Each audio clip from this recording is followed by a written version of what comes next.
આગામી દિવસોમાં મહોરમ નિમિત્તે નીકળતા તાજિયા જુલુસને લઈને ભેસ્તાન પોલીસ સ્ટેશનમાં શાંતિ સમિતિની મીટિંગ મળી હતી, જેમાં ડીસીપી રાજેશ પરમાર દ્વારા જણાવવામાં આવ્યું કે મહોરમ દરમિયાન કાયદા અને વ્યવસ્થાની સખત જાળવણી કરવામાં આવશે. તાજિયા જુલુસ સમયે ડ્રોન સર્વેલન્સ, સીસીટીવી મોનિટરિંગ અને પોલીસની ચુસ્ત બંદોબસ્ત દ્વારા સુરક્ષા નિશ્ચિત કરવામાં આવશે. સમાજના બંને વર્ગોના નેતાઓએ પણ શાંતિ અને સહિષ્ણુતા જાળવવા પોતાની સહભાગિતા નિશ્ચિત કરી હતી.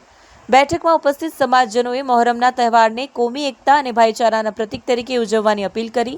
તાજિયા જુલુસ શાંતિપૂર્ણ અને સૌહાર્દપૂર્ણ વાતાવરણમાં નીકળશે તે સુનિશ્ચિત કરવા માટે સહકારની ભાવના વ્યક્ત કરવામાં આવી હતી.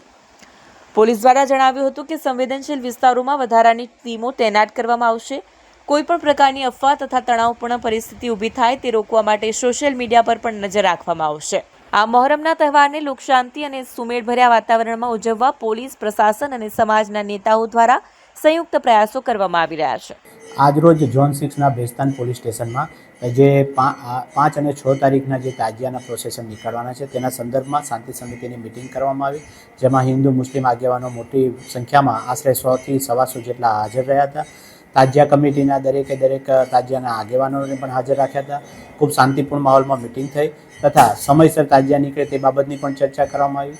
દરેકે સંમતિ જતાવી કે અમે સમયસર જે ઉધના 3 દરવાજા, નવસારી બજાર અને જે ભાગળ પહોંચવાનું છે, જે 11 કિલોમીટર લાંબો રૂટ છે, તે બાબતમાં જલ્દીથી જલ્દી પહોંચાય તે બાબતની ચર્ચા કરવામાં આવી અને દરેકે સંમતિ બતાવી કે અમે સમયસર તાજિયા કાઢીશું.